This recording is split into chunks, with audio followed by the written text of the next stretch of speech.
Boa noite.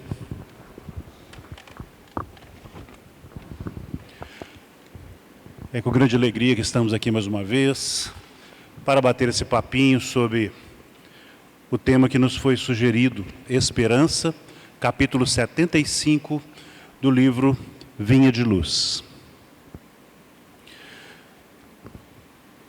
É um texto de Emmanuel e ele sempre começa trazendo um versículo de uma passagem evangélica. E a passagem de hoje ele retirou dos Romanos, da carta de Paulo aos Romanos, capítulo 15, versículo 4.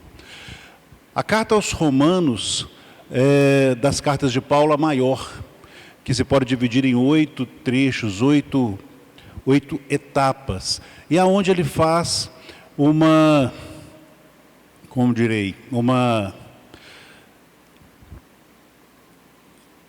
não é uma invocação, mas ele busca trazer a imagem de um Deus ampla para todos.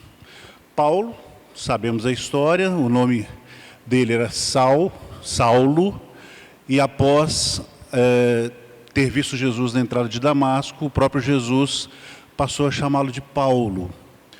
E é conhecido para nós como apóstolo dos gentios, porque ele, meio a contragosto de Pedro, deliberou levar o nome de Jesus para todos os cantos. Mas, através da carta aos Romanos, ele não deixou de lado Roma.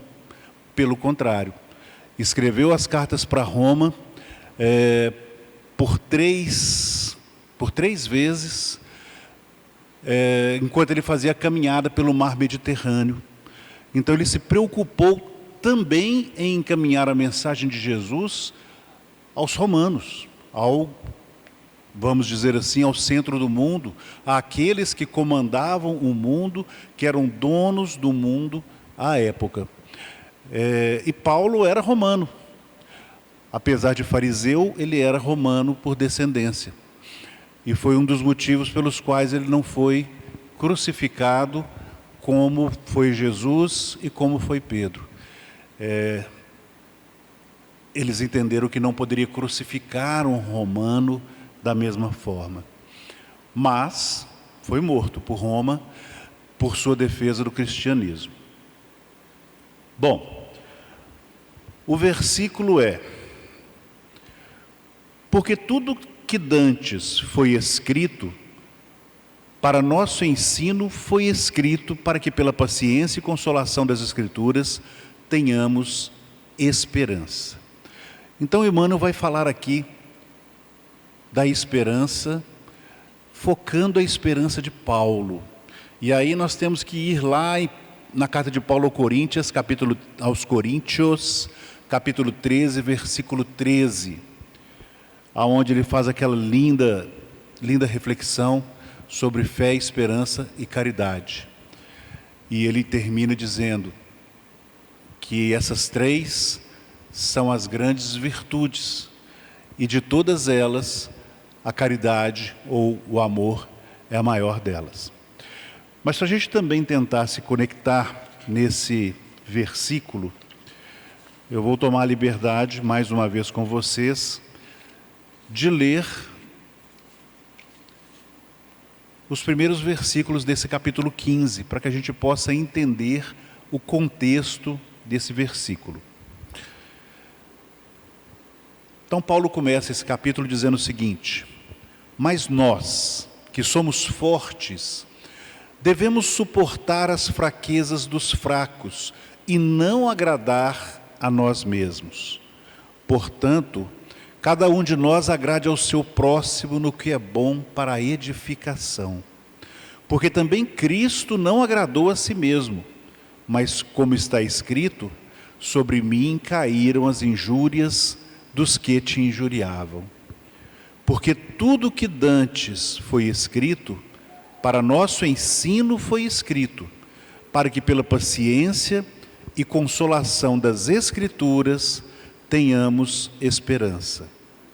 Ora, o Deus de paciência e consolação vos conceda o mesmo sentimento uns para com os outros, segundo Cristo Jesus. Então Paulo, ele nos lembra o seguinte: nosso Deus é bom, nosso Deus é infinitamente misericordioso. E é característica do Paulo nas cartas aos Romanos, porque já sabia que os romanos tinham uma outra religião. E ele, um ex-fariseu e um atual cristão, estava ali defendendo a sua atual fé, a sua atual consideração religiosa, que é Jesus. E é interessante, porque em vários pontos do Evangelho, nós espíritas, entendemos que Jesus não é o mesmo Deus que a Igreja Católica defende através da Santíssima Trindade. E Paulo deixa isso muito claro, quando ele fala do nosso Deus, do Deus que escreveu, do Deus que passou as Escrituras. Ele destaca esse Deus de Jesus, deixando isso bem claro para a gente. Há um Deus, há um Pai infinitamente misericordioso, palavras de Paulo, e há Jesus, seu Filho, que aqui esteve conosco para nos ensinar o amor, a fraternidade e a caridade. Paulo prega fortemente, salienta muito a questão da fé, da esperança e da caridade, não só para os coríntios, como para os demais a quem ele escreve. Mas vamos então dar uma destrinchada nesse texto que nos foi sugerido. Antes, aquele bate-papozinho nosso de cada dia, né? O que é esperança para vocês? Calma, um de cada vez.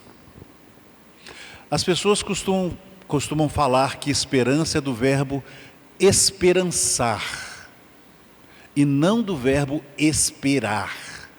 É ter expectativa positiva. Esperança é isso. Eu acredito que eu vou conseguir. É um pouco diferente da fé, porque às vezes a gente fala assim, fé e esperança é a mesma coisa. Não. A minha fé é quando eu espero em Deus. A minha esperança é quando eu espero em mim, em conseguir, através da minha força de vontade, através da minha vontade suprema, executar e vir a conseguir. Projetar os meus sonhos e executá-los, através da minha própria ação. Claro, com a fé, eu consigo força maior para que a minha esperança produza mais frutos. Com a fé em Deus, a expectativa de Deus provê, a certeza de que Deus concede àqueles que trabalham no bem. E isso nós, que caminhamos na doutrina espírita, temos plena consciência.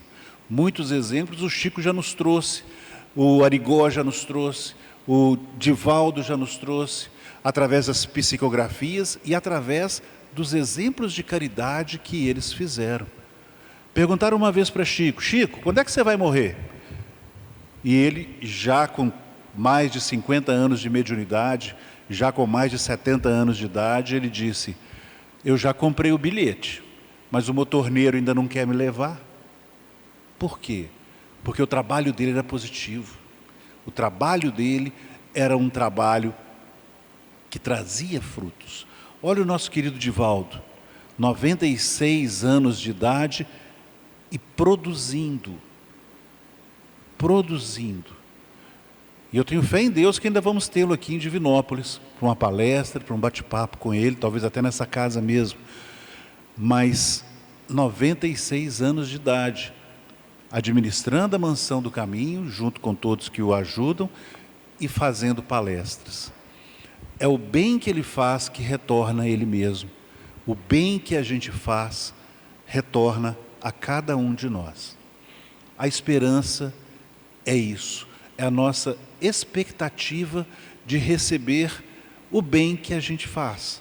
A nossa certeza de que aquilo que eu produzo vai trazer para mim frutos. Vai me esperançar de convicções de que aquilo vai se realizar. E Emmanuel começa com a seguinte frase: a esperança é a luz do cristão. E ele puxou isso de Paulo, porque Paulo colocava fé, esperança e caridade como lema dos cristãos. A Igreja Católica adotou isso como virtudes teologais, aquelas que você tem para com Deus: fé, esperança, caridade, aquela que você pratica em nome de Deus. A fé, diretamente dele; a esperança, a minha convicção de que eu consigo; e a caridade, que é o amor, segundo Herculano Pires, é o amor posto em movimento. E aí a gente tem que fazer mais uma perguntinha para vocês, porque vocês estão muito caladinhos. Amor e amar é a mesma coisa? Tic-tac, tic-tac, tic-tac. Não 1-0. Mais alguém? Quem mais arrisca? Amor e amar é a mesma coisa? Não é? Não é? Muito bem, vocês estão afiadinhos. Vamos pegar as palavras. Amor é um sentimento que eu tenho para com os outros. Um lindo sentimento, um sentimento maravilhoso. E amar? Amar é verbo, amar é ação, amar é fazer. Amar é mais que sentir amor, é extrapolar esse amor para com os outros. E Paulo era fantástico nisso, porque ele não era nenhum... Ele estava ali mais ou menos com a idade do Cristo, naquela época, ano 33, 34, eles eram mais ou menos contemporâneos, mas ele não era forte, e mesmo assim ele caminhava pregando a palavra. E quando ele percebia que as cidades, como Corinto, como Éfeso, se enfraqueciam da palavra de Deus, ele escrevia e reacendia a esperança e a fé de cada um deles. Então, quando o Emmanuel já começa dizendo a esperança é a luz do cristão, é porque nós, enquanto seguidores de Cristo que somos, não adianta vir falar assim: você é espírita? Sou. Ah, você mexe com essas coisas? Mexo, com as coisas de Cristo, com as coisas de Deus, mexo. Já escutaram essa frase? Já escutou, né? Você é espírita, você mexe com essas coisas? Mexo. Eu mexo com as coisas de Deus. Eu mexo com o amor que Jesus trouxe para nós. Porque nós devemos exercitar isso o tempo todo. Mas aí Emmanuel já começa a nos alertar. Nem todos conseguem, por enquanto, o voo sublime da fé, mas a força da esperança é tesouro comum. Percebam aí, a fé é para com Deus e a esperança é para conosco mesmo. Poxa vida, se eu não tiver esperança em mim, eu vou ter esperança em quem? É aquela historinha: se mamãe não me achar bonito, quem vai achar? Eu tenho que ter esperança em mim. E nós vamos descobrir mais com esse texto, ele é fantástico, é muito bacana. Por enquanto, o voo sublime da fé ainda é escasso para nós, porque como nós estamos muito materializados, encarnados, a gente ainda não acredita muito nessas coisas, né, que a gente espírita mexe. A gente ainda não está de cara com o plano astral, então a gente ainda é muito materializado.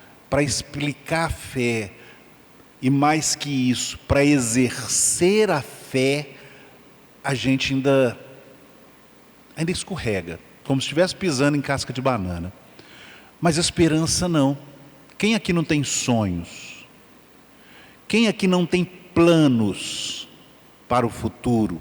Quem aqui já não tem o plano de amanhã escrito? E se não tem, deveria. Tipo Santo Agostinho: hoje eu errei nisso. Para amanhã eu vou corrigir isso. Isso é esperança. Isso é a minha vontade de fazer melhor. E a minha convicção de que eu consigo.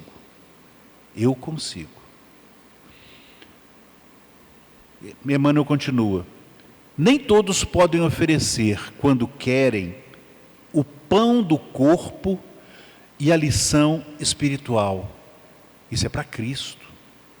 Se oferecer, se doar como Cristo doou, se perceber perdendo energia, como foi o caso da hemorroíça, obrigado. Hoje eu trouxe uma assessora para a palavra difícil. Como foi o caso da hemorroíça. Quem me tocou? Porque eu percebi sair de mim poder. Pedro, para variar, era aquele estopim mais curto, né? Ô, Jesus, tá cheio de gente aqui, como é que você me pergunta quem te tocou, homem? Alguém me tocou. E a hemorroíça então disse, fui eu. Porque eu acreditei que encostando no seu manto eu seria curada. Olha a esperança. E consegui. E fui. É fé. Porque Jesus estava mais para cima, está mais para Deus do que nós.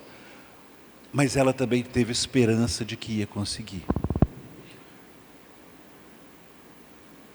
Mas ninguém na terra está impedido de espalhar os benefícios da esperança. E eu digo mais, ninguém na terra pode impedir qualquer um de ter esperança. Nós não temos esse direito de tirar a esperança dos outros. Pelo contrário, nós temos que acender a nossa própria esperança. Se a criança acredita em Papai Noel, ótimo, acredite em Papai Noel. Acredite que ele virá. Acredite que se ele comportar bem, o Papai Noel lhe dará um presente. E proporcione essa esperança para a criança. É criança. Ah, mas nós somos espíritas e não acreditamos em Papai Noel. Tá, mas a criança é criança e ela acredita. Eu não vou discutir isso. Nós já derrubamos muito a questão do presépio, a questão dos bichinhos, a questão da árvore de Natal, enquanto adultos. Mas a criança ainda precisa disso. Até para acreditar na espiritualidade. Até para facilitar o seu entendimento com relação a Deus. Ela precisa disso. Dos jovens, a esperança de que podem conhecer e exercer o mundo, estando aí na pré-adolescência. Nós vamos tirar essa esperança deles? Não, nós temos que incentivá-los. Nós temos que mostrar para eles o melhor caminho. Essa é a função dos pais. Essa é a função de cada um que tem sob a sua tutela crianças, jovens, adolescentes. Não estamos aqui para derrubar sonhos. Raul Seixas já disse, sonho que se sonha só é só um sonho que se sonha só. Mas sonho que se sonha junto é realidade. Sonho que você colabora, que você incentiva, é realidade.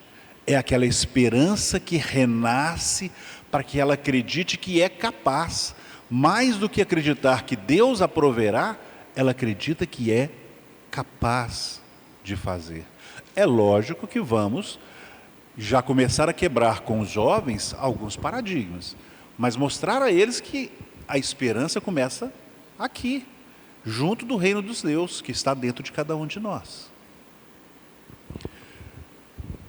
Emmanuel continua, a dor costuma agitar os que se encontram no vale da sombra e da morte. É um termo judeu, um termo que os judeus usavam para demonstrar o inferno, um lugar ruim, um lugar onde não devemos ir, onde os pensamentos são terríveis e nos corrompe as boas vontades, as esperanças e a própria fé.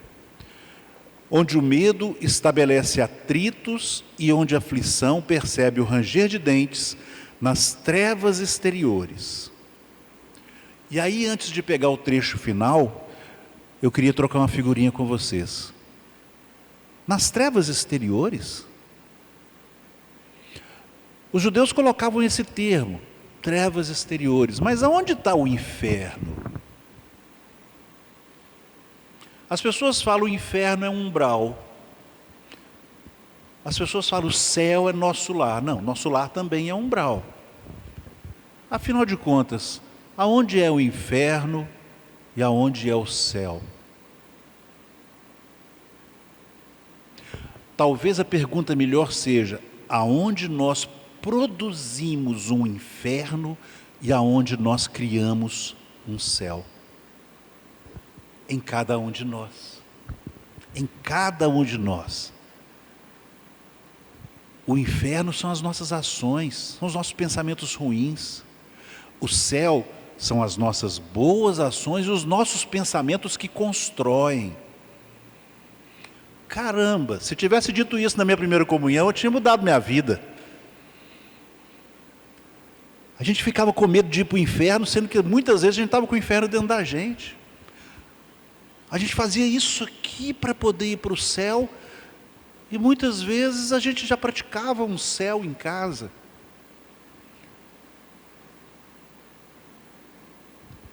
Esse vale de sombra e da morte são meus pensamentos ruins, são minhas sintonias ruins, são as minhas ações ruins, que me levam a um vale de sombra e de morte do Espírito. E o meu céu são as minhas boas ações, que me promovem a elevação espiritual.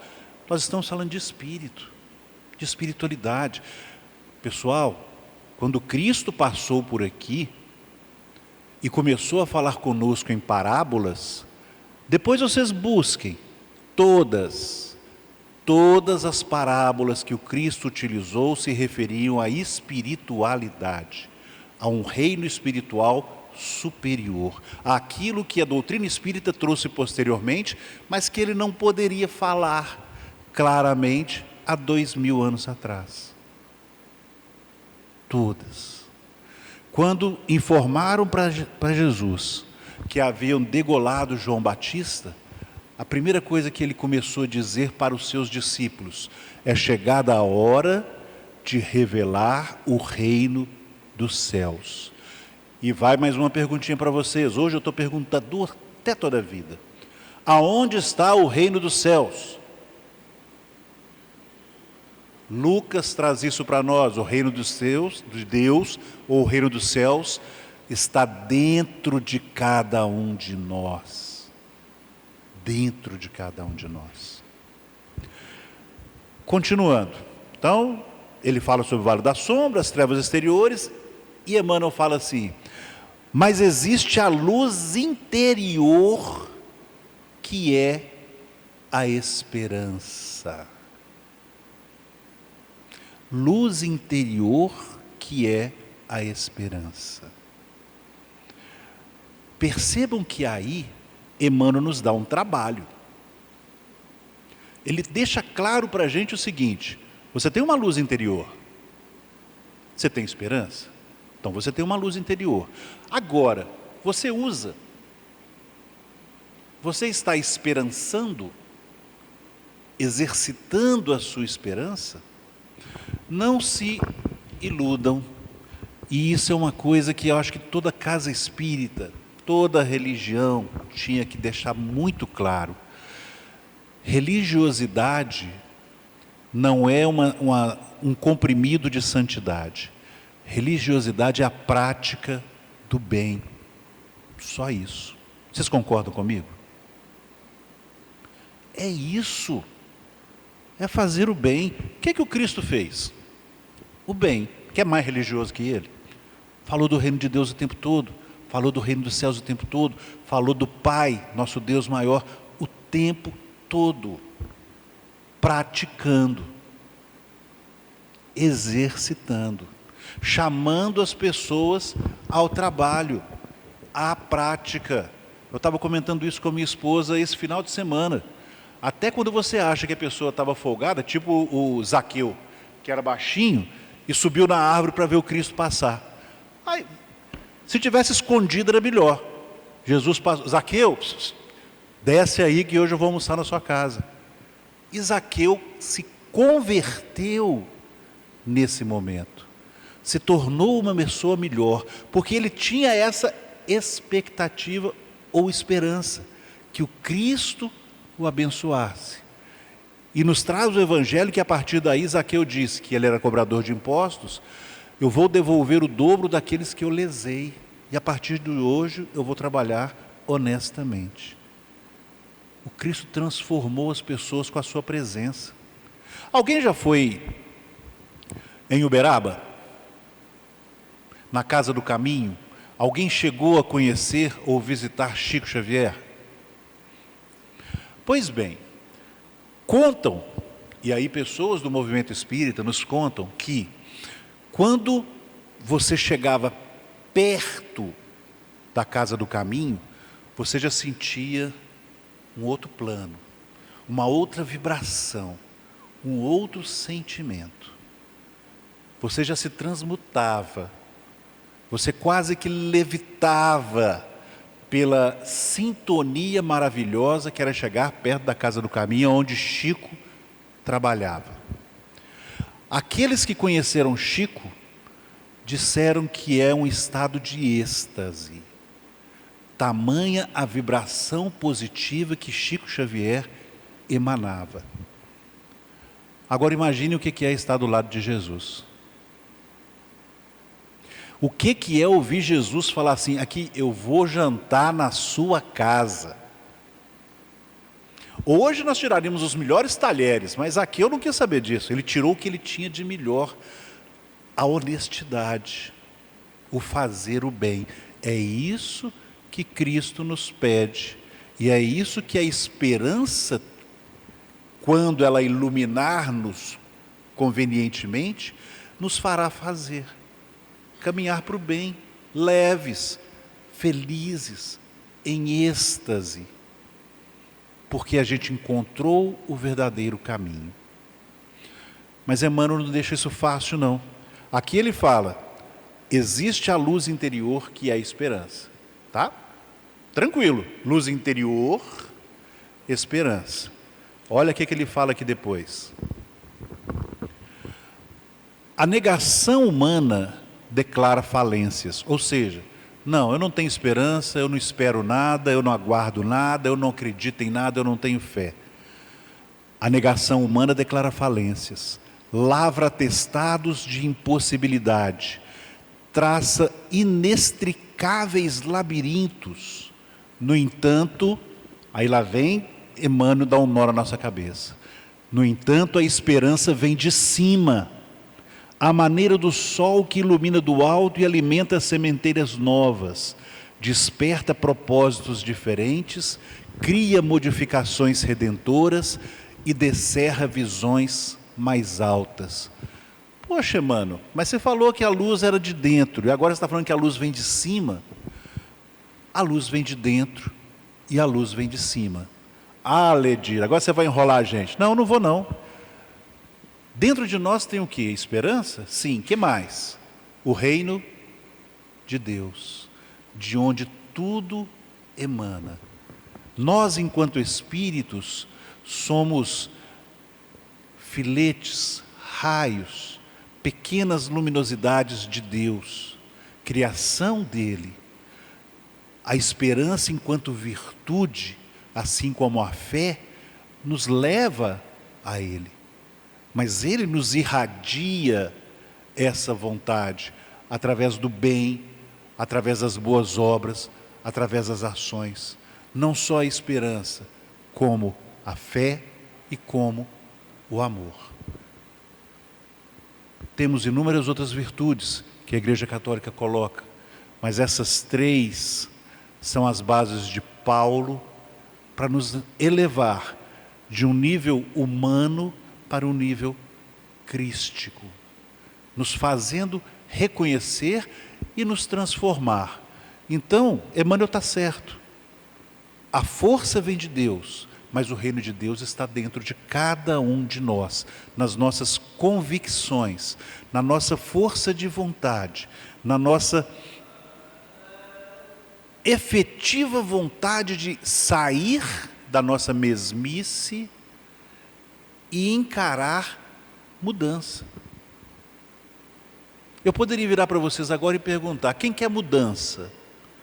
Acredito que a imensa maioria falaria: não, bem-vinda mudança. Mas e se eu perguntar: quem quer mudar a partir de agora? Ah não, mas mudar já é mais difícil. A mudança eu aceito daqui a uns tempos, mas mudar agora você está apertando. Mas a gente precisa. E aí eu vou levar essa conversa para um outro termo. Estamos vivos e encarnados, ok? Vivos porque somos espíritos, e encarnados porque esse espírito está com uma carne. A doutrina espírita nos coloca que a encarnação é um projeto reencarnatório de evolução, de aprendizado, e também uma provinha de Enem, né? Aproveitando que em breve vai ter a prova de Enem no nosso país, é uma provinha para mostrar que nós conseguimos vencer as nossas dificuldades e expurgar alguns erros que a gente cometeu. Eu vou falar alguns, porque se a gente for enumerar é muita coisa. Beleza. Se é uma provinha, se é uma oportunidade de expurgar, por que eu não faço nada? Nós estamos esperando o quê? Quem aqui conhece o seu projeto reencarnatório? Ninguém conhece? Ninguém parou para ver as tendências? Quando vocês assistem Jornal Nacional ou qualquer outro jornal da mídia, e aparece aquela pessoa que estuprou ou matou 3, 4 pessoas de uma vez, você tem vontade de ir lá e dar um couro nele, ou você faz uma prece para ele? Aposto que prece ninguém lembrou. A gente tem vontade de ir lá e dar um couro nele. Tendência. Nós estamos aqui reencarnados para trabalhar nossas tendências. Não adianta, tem vontade de dar um couro naquele cara. Não vai resolver. Ele vai ser preso, vai tomar o couro e é pior. Violência gera violência. Façamos uma prece por ele, porque ao mesmo tempo estamos fazendo uma prece por nós. Estar reencarnado é para a gente fazer coisa boa, é para a gente melhorar nossas tendências, é para a gente aprimorar erros que cometemos antes. E como é que eu sei qual que é o meu projeto reencarnatório? Vendo as minhas tendências, vendo o que eu gostaria de fazer e que eu tenho que me preocupar em não fazer. Ou o que eu gostaria de fazer e deveria fazer quando a gente está falando de bem. Às vezes eu quero montar uma creche. Por que eu não posso montar uma creche? Posso. Não tem que ser sozinho. Posso juntar com um grupo de pessoas e construir uma creche. Eu posso ir à prefeitura, buscar subsídios, buscar pessoas que me ajudem e montar uma creche. Por que não? Quando a gente pensa sozinho, e aí eu vou de novo no Raul Seixas. Sonho que se sonha só, é só um sonho que se sonha só. Mas nós encarnamos para nos relacionar uns com os outros, convivermos, aparar arestas e evoluir. Para isso que nós estamos aqui, só para isso que nós estamos aqui. Só, eu escutei você falar só daí. Emmanuel continua: a noite espera o dia, a flor o fruto, o verme o porvir. O homem, ainda mesmo que se mergulhe na descrença ou na dúvida, na lágrima ou na dilaceração, será socorrido por Deus com a indicação do futuro. Indicação do futuro, esperança. Então vejam, a esperança vem de cima, porque Deus proverá. Agora, a gente tem que fazer, gente. Deus vai prover 40%, 50%, 60%, mas eu tenho meu livre-arbítrio. Então, no meu livre-arbítrio, se eu não der um passo para frente, eu não saio do lugar. Vocês conhecem, com todo carinho, com todo respeito, eu não aguento ficar sem contar uma piadinha. Diz que o turco estava jogando na loteria. E aí ele pedia a Deus: Deus, faz eu ganhar a loteria. Deus, faz eu ganhar a loteria. Deus, faz eu ganhar a loteria. Um dia Deus falou com ele: tudo bem, eu te ajudo, mas pelo menos joga. Se a gente não jogar, como é que nós vamos ganhar a loteria? Se a gente não der o primeiro passo, como é que nós vamos conseguir alguma coisa? Esperançar é fazer, é agir, é verbo. Temos que frutificar a esperança em nós. Jesus, na condição de mestre divino, sabe que os aprendizes nem sempre poderão acertar inteiramente. Os aprendizes somos nós. Ainda estamos caminhando, ainda estamos na segunda escala de mundos, primitivo e agora prova e expiação. Ainda temos pela frente regeneração, ditosos e celestiais, para a gente chegar a ser um Cristo. Sabe que os erros são próprios da nossa escola evolutiva. Nós vamos errar, e pelo amor de Deus, erremos, porque se a gente errou, é porque a gente fez, é porque a gente ousou fazer alguma coisa. A esperança é um dos cânticos sublimes do seu evangelho de amor. A esperança é a ferramenta para que a gente possa continuar caminhando. A esperança é uma das formas de produzirmos mudanças em nós. Imensas têm sido até hoje as nossas quedas, mas a confiança do Cristo é sempre maior. Não nos percamos em lamentações. Todo momento é instante de ouvir aquele que pronunciou o vinde a mim. Olha que bacana. A confiança do Cristo em nós é sempre maior. Primeiro Moisés, primeira revelação. Aí o Cristo deve ter pensado assim: Moisés foi bom até aquele momento. Eu vou lá e vou dar mais uma dica para aquele pessoal que eu coloquei ali. E veio o Cristo.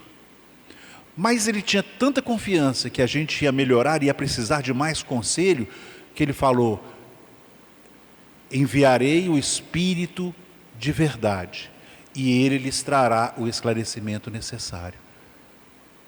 Se ele não confiasse em nós, aqui vocês se viram, você segue aí, cada um por si, Deus por todo, eu estou na minha. Não, ele teve a confiança de que nós chegaríamos aonde nós já chegamos, e que nós podemos chegar muito mais. Sois deuses, e podereis tirar a montanha dali e levar para lá. Somos capazes, sim. Talvez não literalmente, mas somos capazes. E Emmanuel termina: levantemo-nos e prossigamos. 2 verbos, 2 ações. Levantemos e prossigamos, convictos de que o Senhor nos ofereceu a luz da esperança, a fim de acendermos em nós mesmos a luz da santificação espiritual. Viu como é que no finalzinho ele explica a esperança de cima e a esperança interior?